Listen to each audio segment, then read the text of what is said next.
Good. Okay. So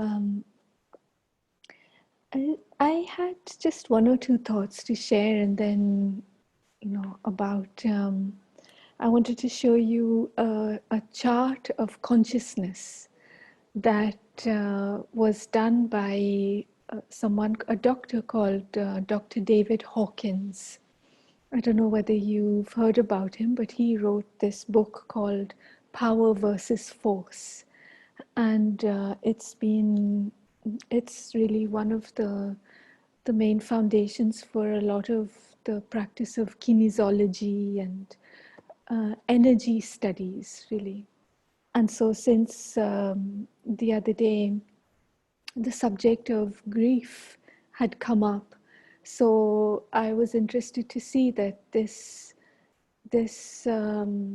state of consciousness is within the scale of consciousness that Dr. Hawkins talks about, or talked about as he passed away a few years ago.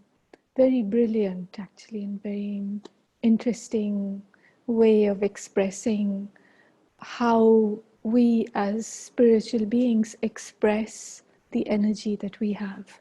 And depending on the kind of state of consciousness that so depending on the emotion, for example, that we're expressing, it indicates a certain state of consciousness. So you have within this chart, and I'm just going to see if I can find it and share it with you.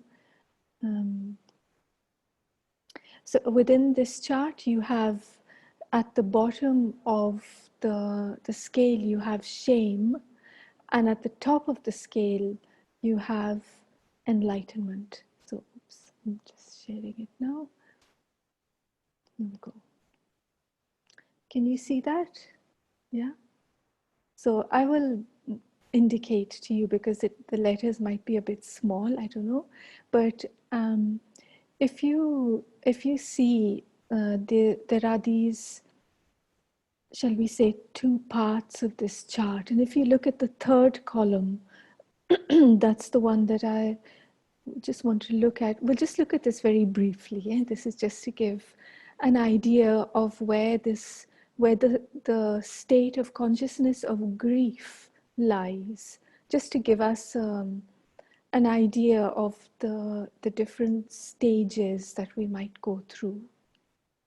So you have at the very bottom of the scale, so we're looking at this column, at the very bottom you have shame.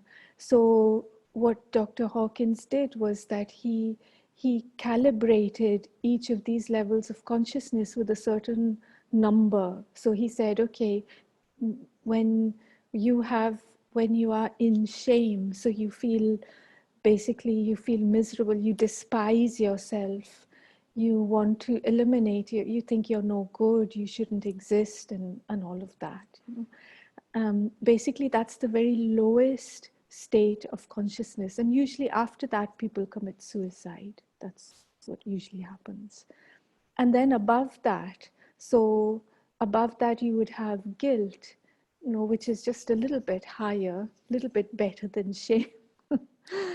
And then above that, you have apathy, so which is calibrated at 50, in terms of the scale that Dr. Hawkins made up. And you can see along the rows the different things that are going on. So someone who is in a state of apathy, so means that they are stuck, that they don't want to do this and they don't want to do that, and just doing and being nothing, that hopeless, really, despair. And it also gives the way I see God, the way I see the Supreme. So this is how he put it, and it's just a interesting, I don't necessarily agree with everything, but it's an interesting scale of after apathy is grief. So there is this state where basically there is that sense of the tragedy, of something that maybe when I'm in the consciousness of grief, then my life feels like a tragedy, and not just what's happened maybe to another person or to other people or to a group of people, but when I feel the grief, then it's as if I am in a life of tragedy, that my life is a tragedy. And so there's regrets, there's despondency. The way we might think of God is disdainful. So we think like, how could you do that? How could you let that happen? No. And disdainful is basically another word for hate, hating. And so and of course, it's a misunderstanding of what God may do or not do. But if we stay in these states of consciousness, then the result is that we get stuck in this area, in the lower states of consciousness. So once you move up to fear, that's just you're going up then in the scale. So there's at least there's a movement there, movement out of the stuckness and the destructive states of consciousness.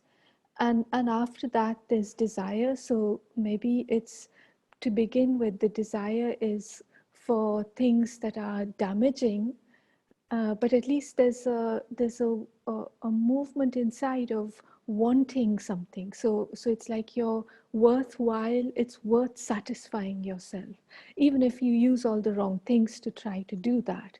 But at least there's moving in that direction. And so there might be enslavement, there might be craving, disappointment, but it's better than everything that's below that.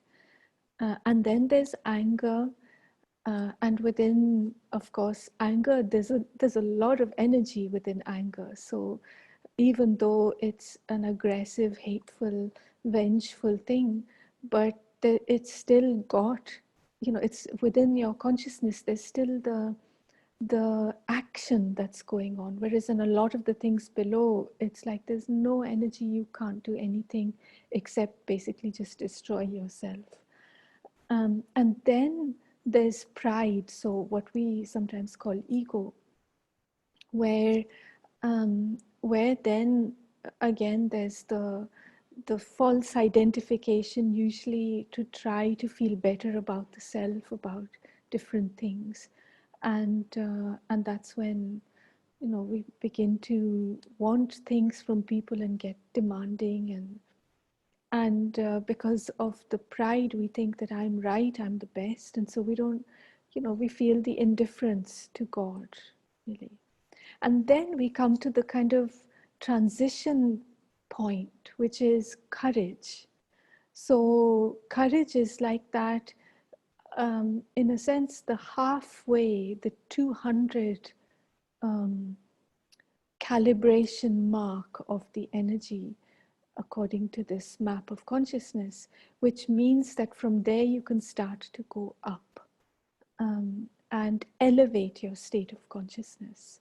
So, and then you go into neutrality, so you're not angry, you're not antagonistic, or you're not hateful, hopeless, you're not blaming, and so on, but you're neutral.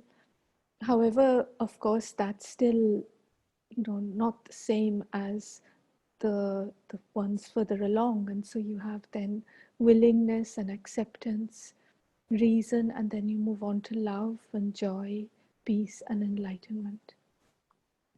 And so this is an interesting representation, and I was showing it because of the place where grief lies, since that's what we were going to look at, maybe.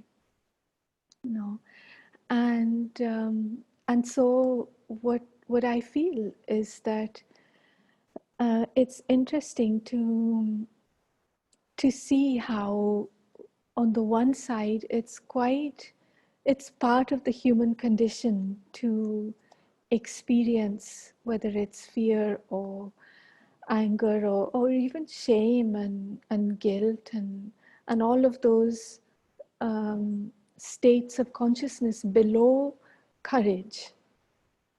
But we don't want to stay in them. You know, this is the thing, is that we don't want them to become our condition for very long. We want to be able to recognize it, accept it, but move up, to bring our consciousness up. And so we might feel the grief of someone passing away or of some tragic event that's happened. And again, that is, we need to grieve for that. We need to grieve for a loss. And that's very important, because if you don't grieve now, then it's going to come out and it's going to be stuck inside somewhere else. So we do need to grieve, but we don't need to be stuck in grief. You know? And this is why, I think this is where things like, especially in the, you know, in a lot of our ancient practices, the the practice um, of rituals, you know, where people do things to, you know, the 13 days after someone passes away, you take that time. Originally, that was supposed to be that you take the time to come to terms with what's happening. You take help from prayer, from the ancient texts, from different sources of wisdom, you know, and you go through that, and then once it's over, it's over. And this is what often amazed me, to, you know, living, of course, and, you know, being surrounded by these kind of ideas, very interesting and very useful practices. But of course, the thing is that the power, very often the power is missing from these practices now. You know? And things have become superficial and, of course, commercial. And so the energy that's there within certain practices is mostly missing. You know? So we need to find other ways. You know, we don't necessarily want to, you know, go through all sorts of um, rituals and practices for our to overcome the state of, or the state of grief, for example. But we do want to do something that's going to help us, to guide us through that. You know, first of all, to recognize that this is what's going on, that um, that maybe I'm shocked, and very often it happens that we're shocked and we feel numb, you know, and we don't feel anything, and we think we're okay. And in fact, I remember, you know, this is what happened to me when my father passed away. Is you know, that was, I was still in school, and I remember when the headmaster told me. And I just sat there looking at him.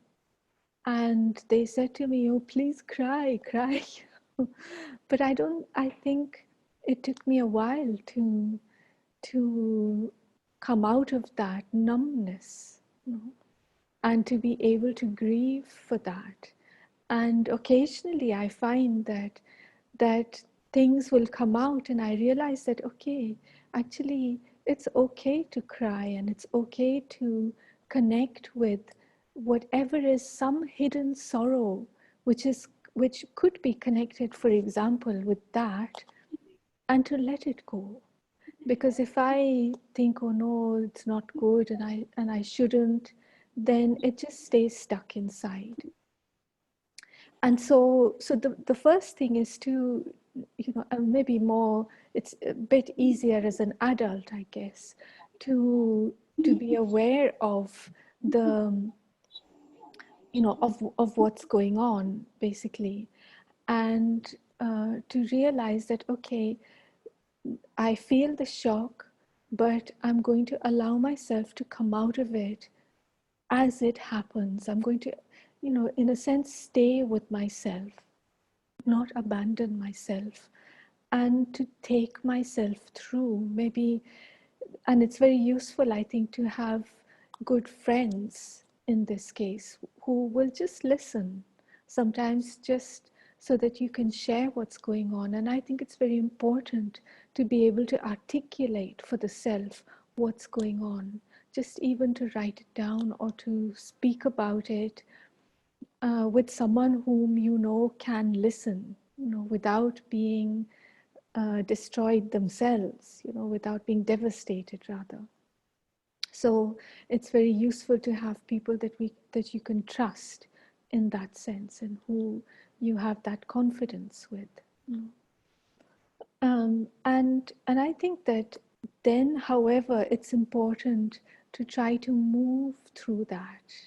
That maybe there will be the experience of fear and anger, um, and then we come, but we need to come through that. So maybe there won't be, maybe you just pass through it very easily, and you come to that state where you take courage, to take courage to be able to face what's going on.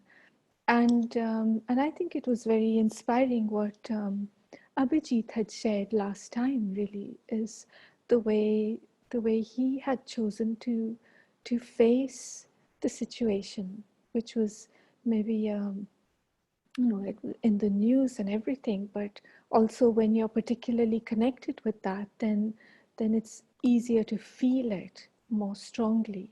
And so we need to find strategies and ways with which we can take courage, where we gather enough energy so that I can take courage in order to face that and to move into a state of neutrality, and then into willingness, and then into all the other um, the other states of consciousness, which were what was above willingness was just tell you yes, so above willingness is acceptance and reasoning, and then you have love and peace, and then enlightenment.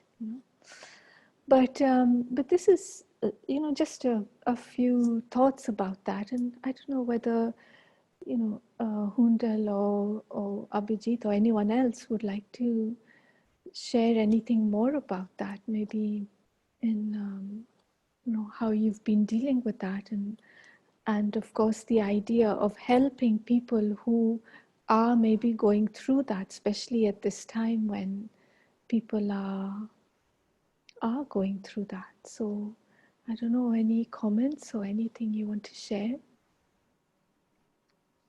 So Radha, I just wanted to ask you, acceptance is also a very big part of your coping with grief. Yes. Now, so basically, I just want to know that, when you're already, you know, undergoing grief, what are there any, are there any factors, or are there any guidelines, or are there anything you can hold on to which, makes you realize that there is impermanence, and therefore you should be able to anchor yourself in this harsh truth, Mm. We're just looking at from that point of view. I mean, everybody knows, that we're going to, Yes. move on. But when it happens to an immediate family member, Mm. it's difficult for people to, grieve without, having an understanding of this Mm. fact that this person has moved on and probably will, don another spacesuit and, take rebirths. Mm. So I just thought, just ask every. Yes. I Yes. know there must be no hard and fast coping strategies, but Mm. still, Yes. Yes. I mean, what I find is that when, especially in these moments of high emotion, shall we say, what is most anchoring is the spiritual information, is the spiritual knowledge, because the the emotions will go up and down and will really spin me around. But the spiritual knowledge is what it is. No, that doesn't change. And so it's like an anchor. It's like a solid ground that just by reminding myself of that consciously. So I may not feel it. I may not feel that my original nature is peace. For example, when I'm going through grief, then um, I'm a grieving soul, but I'm not very peaceful. But if I remember that underneath all the waves that are going on in my mind, there is this beautiful, peaceful, powerful consciousness that is I. And so when I remind myself, whatever is happening, I am still me, I am still peace, I am still love.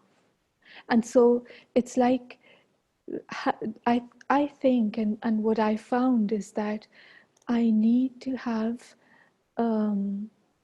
like a little bit like a reserve stock, and or an emergency supply of these true thoughts, true powerful thoughts, because truth means it doesn't shake. And when I'm in things like grief, then the whole world has fallen apart, basically.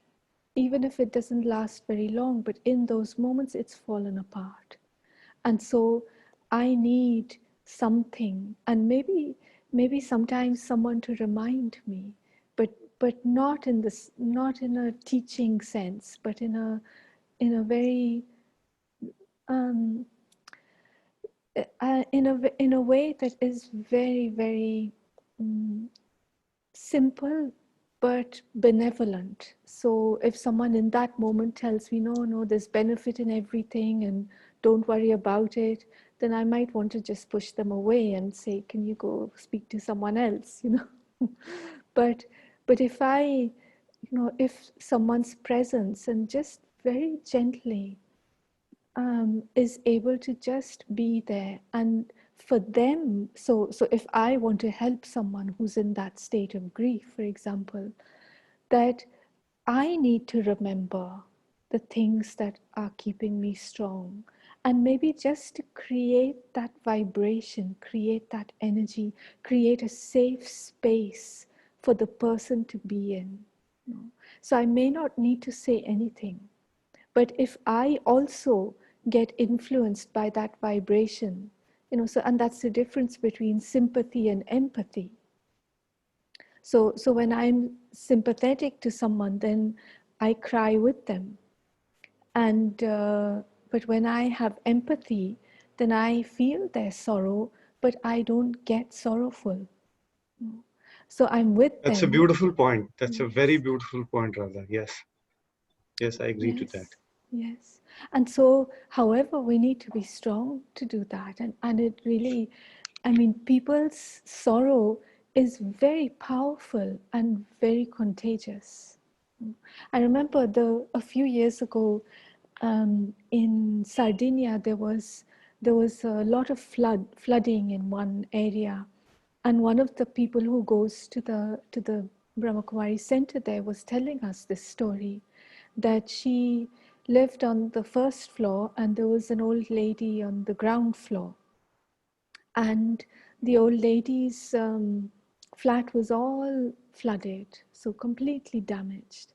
And so this lady was so devastated, completely devastated by it. And this person wanted to go and help her. But as soon as she saw this lady, the grief and the devastation of this lady completely paralyzed her, and she couldn't do anything. All she could do was go back home and isolate herself, because it was like the grief and the suffering of this person was like an arrow that struck her, you know and it was only after a while that she could pull herself together and then go and help. But she realized, and I think it was a very interesting and very powerful thing, is that if I have not in some way dealt with my suffering, which might be an old sorrow, an old suffering, old pain rather. If I haven't dealt with my pain, then other people's suffering will paralyze me, especially if it's strong enough. And so, I think this is why, whether we are going through these things or not, it's worthwhile using the signals around us to check and see, okay, when I hear about someone who's gone through this terrible thing, what do I feel? What's going on in me? What's my response? When I hear, for example, here, when there was the peak of the deaths, for the virus, there was all this thing about these people who basically had to die alone, that their family members couldn't be with them when they were leaving the body, because of course it was all contagious, and they had put basically anyone dying as under the virus, as due to the virus, which was then later found not to be true. But the reality was that this person is dying completely alone. And and okay, whereas it might even be okay for the person who's dying, but for the people who couldn't have closure, so if you have an issue with your mother or father or grandmother or whoever, and um, you couldn't close that, so I mean, that's one thing. But I had to ask myself, so how is that making me feel? What's that stirring up in me? And so that is an indication for me to say, okay, I need to do some work in there on what's the origin of that pain that I might be feeling, and to do the work and to go inside and to look at it and to clean it out, basically. So yes, it's I think the work that we need to do is using our connection with ourselves and with the Supreme to do this continual strengthening of ourselves, so that when we are exposed to people suffering, which might be in the form of grief, or it might be in some other form, we're able to help without becoming helpless ourselves, without needing help ourselves.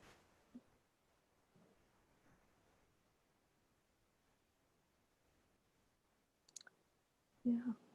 Any other thoughts or comments? To know, Hundal, did you want to?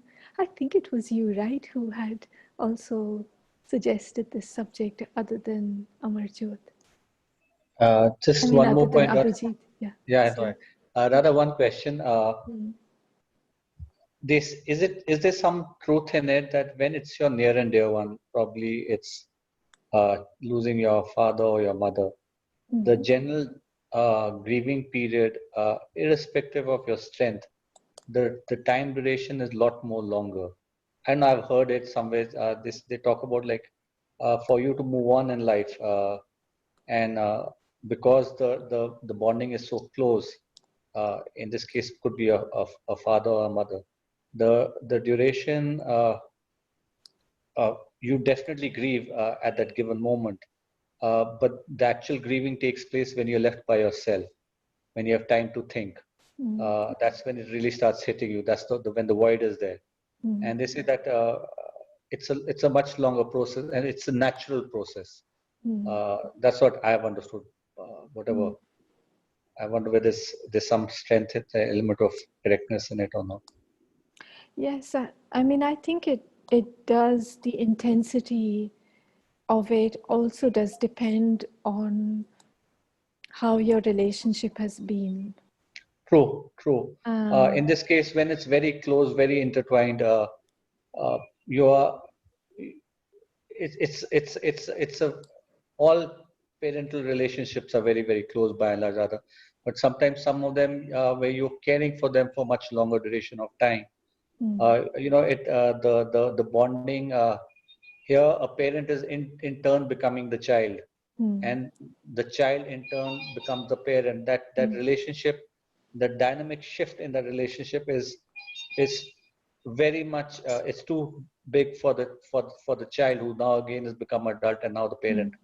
So in that particular case, they say it's what I've made to understand, or what I've heard, that the duration of healing, or that's the probably the nicer word to use. The healing process is a lot more longer, and it's considered to be normal. It takes that much time, Yes, yes. and you should let yourself take that much time and not get unnecessarily bothered or hassled by it. Yes. Yes, I mean, I think we need to, in a sense, let it run its course, and not bury it under being busy or under some habit, some dependency. Because sometimes that also happens, is that we, or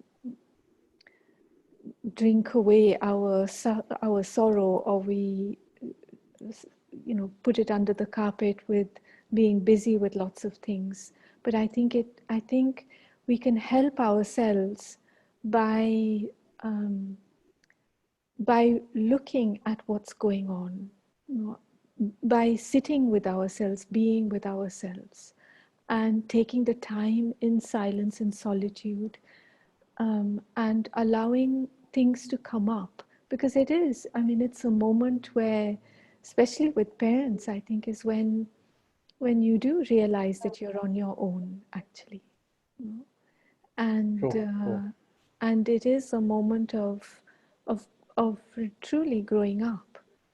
And I think it's, in a sense, because it's part of life, it's actually a very beautiful moment.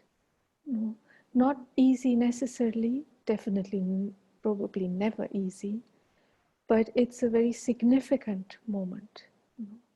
Maybe you wouldn't use the word beautiful, but significant. And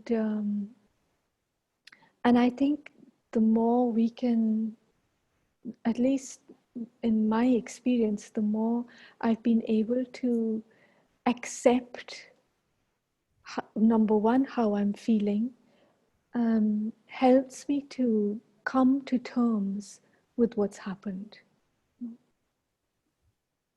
rather than denying it. Because often what happens is that we deny it and get in this vortex of, why did this happen, and it shouldn't have happened, and if this and if that, and sometimes there are quite complicated situations around certain things. Things are not always as simple as we'd like them to be. And so, it's easy to get stuck and caught up in the bondage of the relationships. And I think that's where having the strong and deep relationship with the Supreme, however you like to look at that, but as the companion, as the Supreme Mother and Father, as the comforter of hearts, Dilaram, as the one who is your guide, your teacher, as the one who is offering you not just the strength, but the love to go through that and to grow because of that. And so this is why, at the same time as cleaning out, accepting the self, if we can take that support and that company, the hand and the company, the heart or sat, that's when I think that our ability to come through that stronger, and come through that at all, but come through that stronger is much more probable.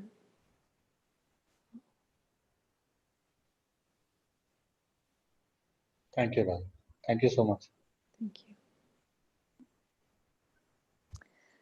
So, anything else anyone like to say? We can have a meditation.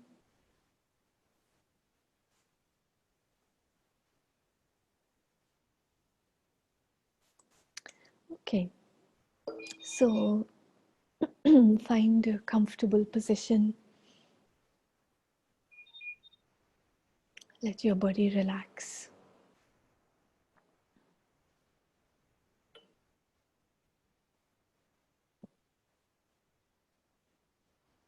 Make sure that all the muscles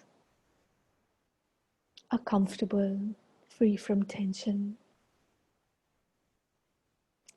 And let your eyes rest gently at one point.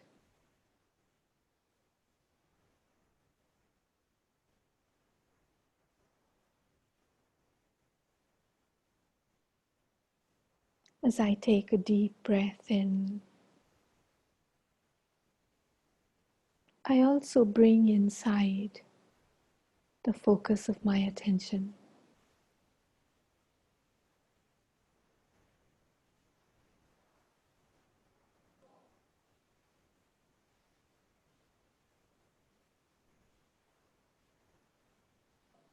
And I become aware of myself as a being of light.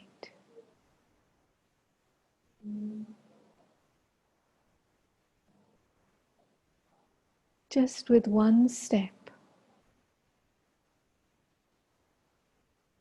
I go such a long way, so distant from all the world out there.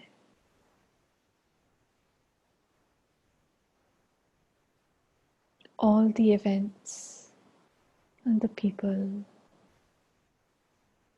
the ups and downs, all of that becomes like a theater, a drama.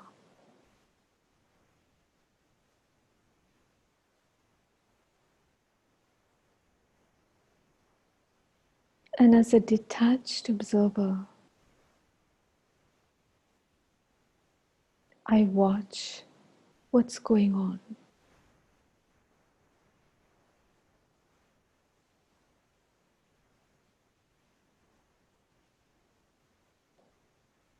Even the closest of people are playing a part, and their true identity, like mine, is to be a child of God, a being of light.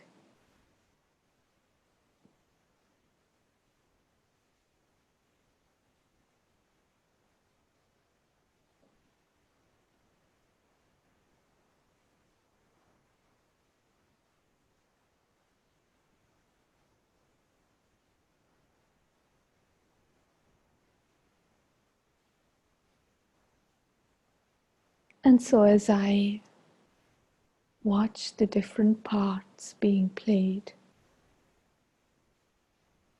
sometimes an actor may end his part and go off to play another.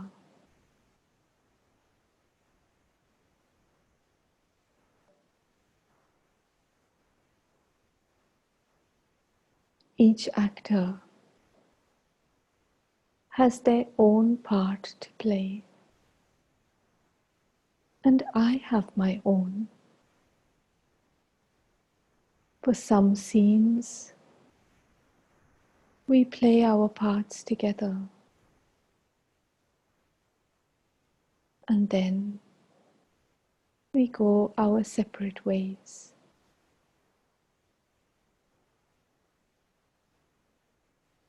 but we always exist, and we will meet again.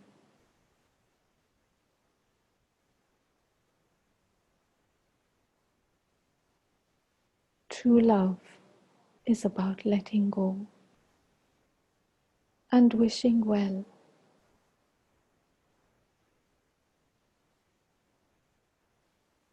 The other person who's gone, but also myself.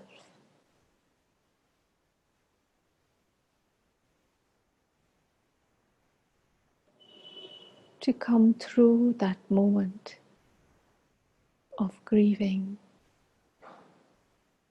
and into the space of healing and courage and love.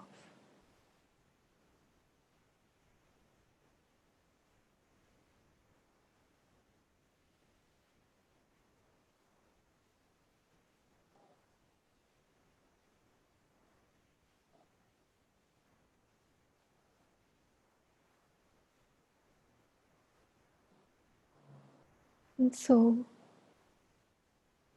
as I watch the play being enacted,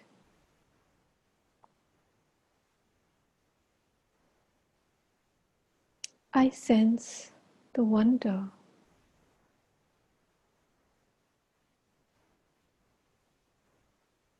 of how things are going.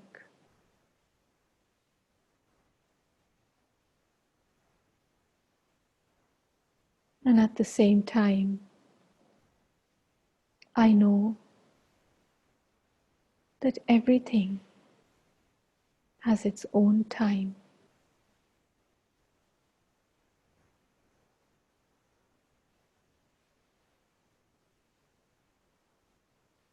And so I can even take a step back and observe with good wishes and with love.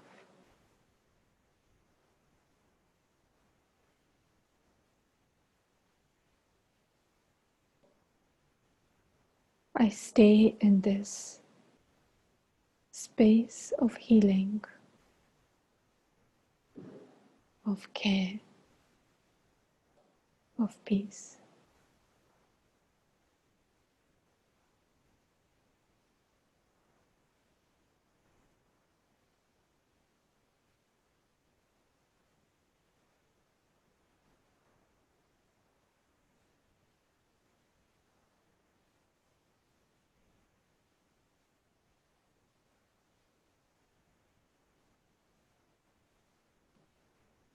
And I take another deep breath.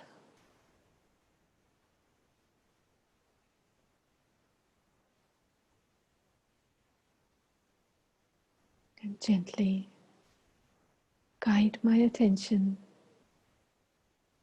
once again to the center of my forehead as I look out through these eyes.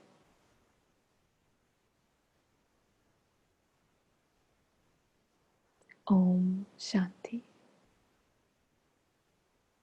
Thank you.